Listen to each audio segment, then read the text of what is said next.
Hola, muy buenos días. Bienvenidos a IPG Pathshala de Español. Yo me llamo María Teresa Miramón y soy profesora visitante de la Universidad Jawaharlal Nehru en Nueva Delhi. Hoy vamos a comenzar con el módulo 12 del paper 10, que se titula Temas y problemas del barroco español. Después del Renacimiento llega el periodo barroco, que tarda un poco a llegar a España, como es costumbre en todos los movimientos literarios. Se caracteriza por la producción literaria que es un poco diferente de la renacentista, ya que carece de la idealización prevalente en el Renacimiento, pero también aumenta el énfasis sobre la realidad amarga de la sociedad. Cuando murió Felipe II en 1528, España ya tenía un gran imperio y poseía mucha riqueza, pero habían comenzado a aparecer brechas en el imperio español. Además, los monarcas que sucedieron a Felipe II no querían mantener el Estado o tratar con políticos extranjeros, como por ejemplo con el cardenal Richelieu de Francia. El imperio español ha adquirido gran riqueza y mucha importancia política durante el reinado de los reyes católicos. Su nieto Carlos I y el ya fallecido emperador Felipe II hicieron España un gran imperio. El ejército español tuvo éxito en sus campañas y el pueblo español creía en la religiosidad de su desempeño y su destino. Pero esta ideología del pueblo, que justificaba las campañas políticas del imperio, se deshizo a finales del siglo XVI. La riqueza dorada que ahorró el imperio inundó el mercado, pero resultó en inflación. El pueblo español, en los últimos estertores de la economía, ya no sentía el mismo orgullo de su monarca y del ejército. Los enemigos del imperio aprovecharon de la situación y ocuparon los territorios españoles que no podía defender.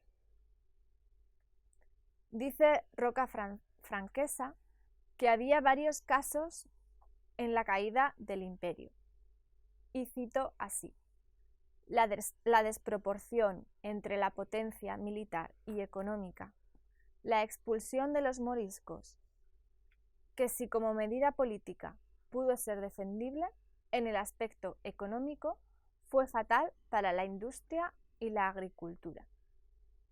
Las condiciones internas que culminan en la sublevación de Portugal, en el intento separatista de Cataluña y en los brotes subversivos de Nápoles y Sicilia.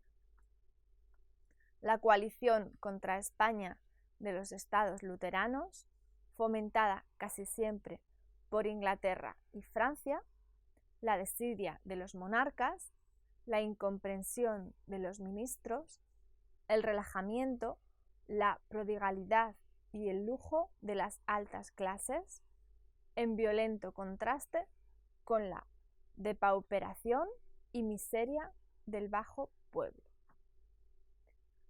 Aludimos a estas causas porque es muy difícil separar la política de la literatura. No se puede negar la importancia que tiene aquella sobre la literatura de la época, como dicen los seguidores de las escuelas deterministas. Pero hay causas internas en la sociedad que hacen que la literatura de una época no se quede igual que como era antes. En este caso, la literatura barroca mantenía las partes integrantes renacentistas, pero en su mayor parte tomó una dirección totalmente opuesta. Vamos a hablar del siglo XVII, del barroco. El barroco, un adjetivo que se aplica a este siglo, especialmente para su producción literaria, hay que entenderlo como que las tendencias barrocas estaban presentes también en los siglos anteriores y que es imperativo entender que las tendencias barrocas estaban presentes también en los siglos anteriores y que el siglo XVII no fue específicamente un siglo de impronta barroca, y resaltamos barroca como símbolo del espíritu humano de este símbolo. Por eso lo llamamos el siglo barroco. No hay lugar específico en la temporalidad donde te empiece uno y otro termine. No podemos encajar ni a Cervantes ni a Lope de Vega entre las definiciones de ambos movimientos, ya que están situados entre las dos vertientes. El término barroco se utilizó por primera vez para denominar a las artes plásticas como la arquitectura y la escultura, especialmente en los países occidentales de la Europa del siglo XVII y parte del XVIII. Había muchas variaciones, desde el fantástico desenfreno ornamental, de churriguerismo, hasta las gracias mórbidas del rococó. Más tarde, el sentido del barroco se extendió también a la música, poesía y también a la filosofía. El proceso de calificar como barroca la producción literaria de la época es muy reciente, ya que este término se suele utilizar para unas características específicas que, según las circunstancias, se han mantenido durante toda la historia, como hemos mencionado antes, pero que tuvieron especial relieve durante el siglo XVII.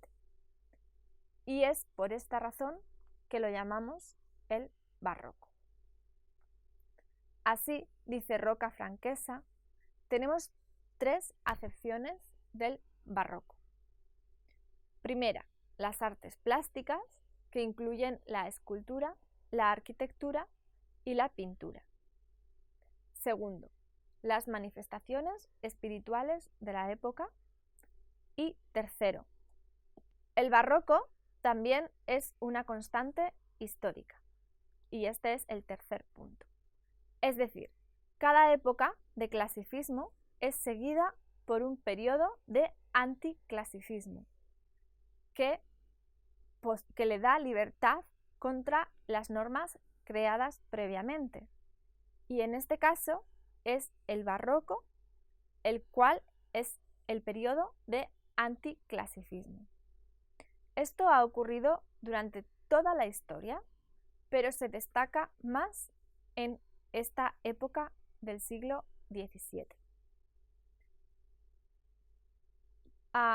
Vamos a hablar un poco sobre las características del barroco en la literatura. En las características de la literatura barroca son casi la antítesis de lo clásico de la literatura renacentista. El lineal del Renacimiento es lo opuesto al pintoresco del barroco. La superficialidad del primero frente a la profundidad del segundo. La forma cerrada del Renacimiento versus la forma abierta del barroco. La unidad opuesta a la pluralidad y la claridad frente a la confusión. Hay una inversión de ideas en el barroco. El espectador o el lector gana en importancia más que el arte. En las artes se desnaturalizan las formas para anular lo sustancial. La literatura también experimenta con esta inversión de perspectivas. Y la resultante paradoja del barroco es, y cito así, que engendra la peculiar fatiga en la lectura de los textos barrocos, su morosidad, su esencial falta de influencia intelectual, lírica o narrativa. Ahora vamos a centrarnos en el culturalismo y el conceptismo.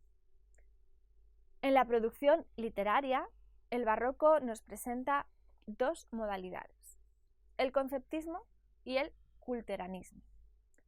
El primero juega con ideas, mientras que el segundo juega con formas. Los dos se entrecruzan todo el tiempo en la búsqueda de la metáfora adecuada y la expresión insólita. Hay algunos que dicen que el culteranismo prefiere el verso, mientras que el conceptismo prefiere la prosa. Pero no es verdad, porque los seguidores del culteranismo también utilizan la prosa y viceversa. La diferencia más adecuada entre los dos se establece en el campo teológico. Y cito de nuevo, en tal caso, el culteranismo tendría una finalidad primordial y casi exclusivamente estética. El conceptismo perseguiría un fin práctico, ético, docente. Geográficamente, el conceptismo nace y se desarrolla en las zonas pobres de Castilla y Aragón. Por otra parte, el culteranismo nace y se desarrolla en la opulenta región andaluza. Vamos a centrarnos en el culteranismo. El inventor de la palabra culteranismo, o mejor dicho, quien la utilizó por primera vez, fue el humanista Bartolomé Jiménez Patón. Y también Lope de Vega lo mencionó en sus versos. Luis de Góngora, por su parte, el gran poeta, es caracterizado como su representante español y por eso también es llamado gongorismo.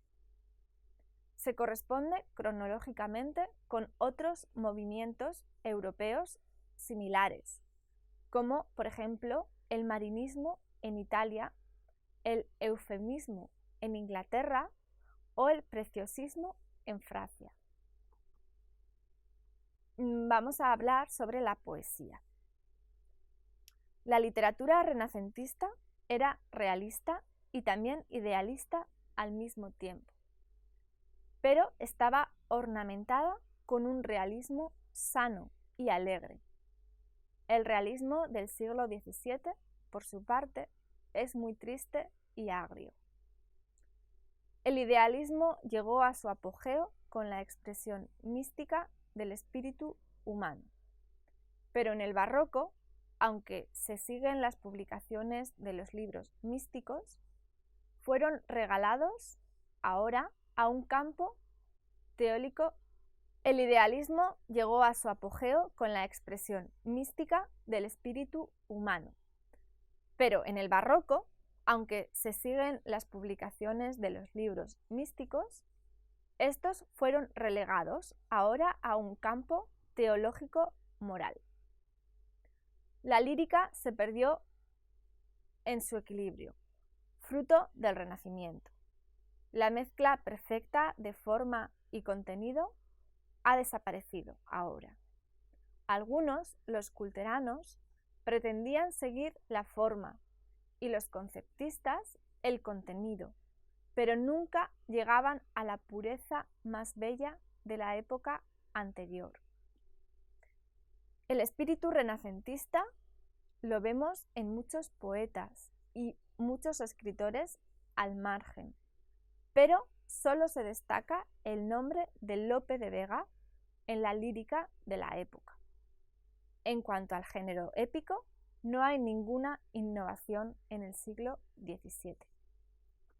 Solo se continúan las formas épicas del XVI. Las epopeyas, que tenían rasgos mitológicos, casi desaparecieron. La única epopeya que tenía popularidad y estimación literaria fue la araucana, mientras que otros seguían la forma culterana. Respecto al teatro, es el único género que disfrutó de la expresión máxima en este siglo. Es el gran siglo del teatro castellano. El cuadro de autores, junto con la calidad del teatro, hace que este teatro español del XVII llegue a su máxima plenitud. Los nombres de algunos dramaturgos excepcionales inundan esta época. Lope de Vega, Tirso de Molina, Ruiz de Alarcón, Rojas Zorrilla, Calderón de la Barca, Cubillo de Aragón, Vélez de Guevara o Guillén de Castro. Este periodo tuvo un florecimiento breve, pero todos los géneros dramáticos tuvieron una magnífica expresión en la comedia y la tragedia, el drama, el teatro filosófico y teológico. Dentro de la comedia hubo diferentes tipos, como comedia de fantasía, histórica, fabulosa, mitológica, etc. Una manifestación típicamente española fue el auto sacramental. La prodigia de los autores y dramaturgos fue fenomenal. Por ejemplo, Tirso de Molina escribió casi 500 obras. Muchos autores franceses copiaban y reconocían a los dramaturgos españoles. Con la muerte de Calderón de la Barca, que marcó el fin de la época barroca, la riqueza del teatro español se fue perdiendo. Dicen los críticos que gracias a la producción teatral de esta época, el tesoro literario español se enriqueció mucho. Es debido a que el género teatral del siglo XVII se iguala al del siglo XVI en la producción literaria, y por eso los dos siglos se llaman en su conjunto los siglos de oro o la edad de oro. Vamos a hablar ahora de la prosa.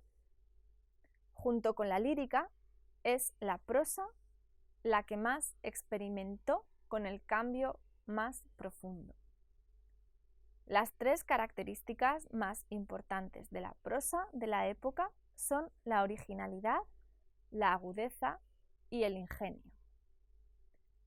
Pero carece de la opulencia y limpieza de la época anterior, como en las obras de Fray Luis de Granada o Fray Luis de León. Por otra parte, la prosa de la época de Gracián y Quevedo tiene mucha belleza y expresividad. La prosa, como en el pensamiento de la época, no sabe dónde va. Tiene saltos desiguales y no tiene dominio de palabra y concepto. Es cortada y tiene una construcción paratáxica con metáforas audaces que penosamente no dejan rastro. La prosa de esta época es más apta para el lanzamiento de las ideas que para exponer las verdades y principios. Sin embargo, forma parte de la Edad de Oro, que sufrió una decadencia al final del siglo XVII. Vamos a hablar ahora sobre el culteranismo. la otra parte de la balanza. El inventor de la palabra culteranismo, o mejor dicho, el que la utilizó por primera vez, fue Bartolomé Jiménez Patón, a quien aludió Lope de Vega en los versos que siguen a continuación. Gente ciega, vulgar y que profana lo que Patón llamó culteranismo. La poesía española de la época muestra rasgos italianos y es influida por la poesía italiana. Pero las escuelas de la poesía española desarrollaron un culteranismo por su propio impulso. El culteranismo no es un fenómeno nuevo, es decir, es tan antiguo como la poesía. Podemos descubrir rasgos culteranos en la poesía de la antigua Grecia y también en la de Petrarca y sus imitadores. La poesía culta había seguido una línea desde Herrera y Juan de Mena hasta el siglo XVII. Además, el Renacimiento, que engendró una idealización de lo clásico grecolatino, dio luz hacia este culteranismo, hacia este cultismo. Así se lo consideraba como el ideal de la poesía y por eso comenzó una lucha para acercarse a los grandes de la poesía grecolatina. Eso creó problemas, porque la estructura del castellano no era la adecuada para adoptar las técnicas grecolatinas. Todos los aspectos de tal poesía, innovaciones léxicas, con introducción de neologismos, de vocablos cultos, innovaciones sintácticas, con violencias de hipérbatón desconocidas antes, innovaciones literarias, con el empleo de metáforas originales e insólitas, hicieron que la poesía castellana descendiera en la oscuridad por falta de adopción de estas medidas. No obstante, la poesía castellana se ennoblecía y la frase se purificaba a causa de la helenización y la latinización. El diccionario de la Real Academia define el culteranismo como, y cito, lo que consiste en no expresar con naturalidad y sencillez los conceptos, sino falsa y amaneradamente, por medio de voces peregrinas, giros rebuscados y violentos y estilo oscuro y afectado. Tiene ambos aspectos, positivos y negativos. Los negativos lo empujan hacia la oscuridad y los positivos lo alaban para su musicalidad y originalidad. El culteranismo español es la condensación de los ideales poéticos del Renacimiento, aparte de lo que el barroco ofrece. Se dice que es un movimiento de minorías, por la única razón de que los poetas culteranos sabían que no iban a tener muchos lectores. Creían en utilizar un lenguaje fuera de lo ordinario y de lo vulgar. Es decir, tenían como objetivo crear un lenguaje con metáforas, paráfrasis, etc., nuevo, alto y extravagante, porque lo extraordinario no podía ser creado utilizando lo ordinario. Destaca Roca Franquesa los factores siguientes de los procedimientos del culteranismo. El de buscar un lenguaje apropiado debe tener, primero, vocabulario, segundo, sintaxis, tercero, un lenguaje poético, utilizando metáforas, 4, motivos mitológicos. Pero los poetas culteranos españoles no introducían ninguna modificación nueva al estilo. El léxico que se enriquecía fue debido a las innovaciones de los poetas, quienes prestaban liberalmente del caudal idiomático que ofrecía el latín. Esto hizo muy difícil ser entendido por el lector.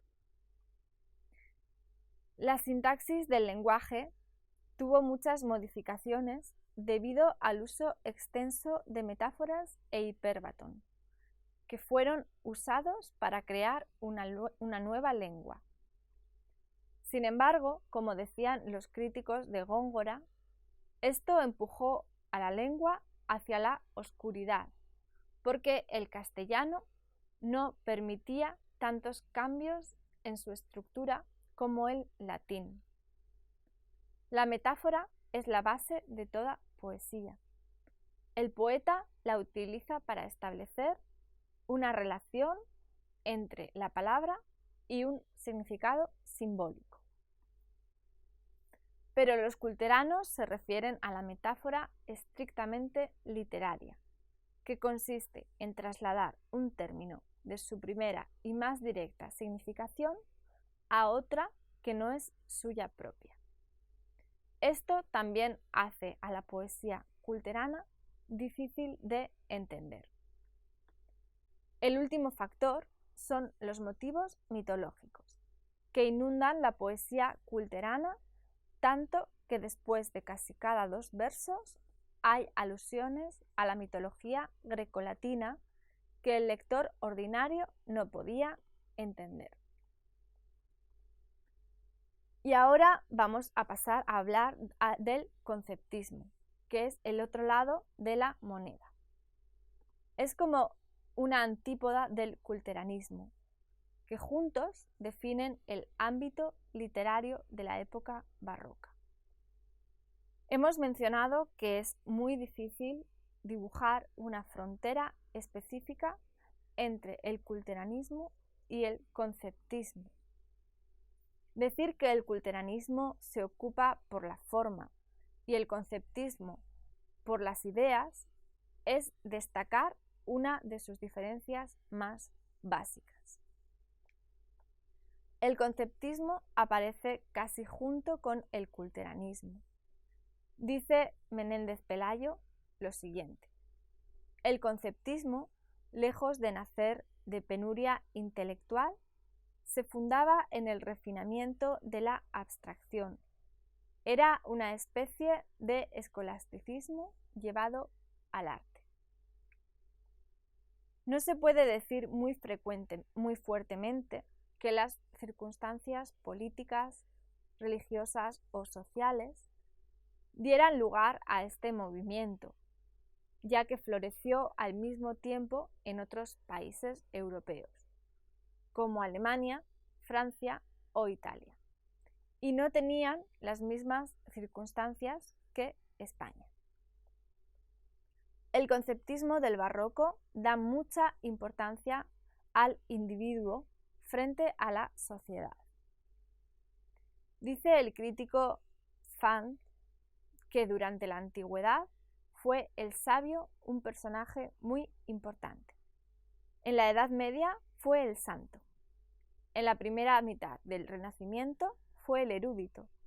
En la segunda mitad fue el cortesano. Y en el barroco fue el ingenio, el factor más destacado del conceptismo. El concepto quiere decir el aspecto intelectual de un tema determinado.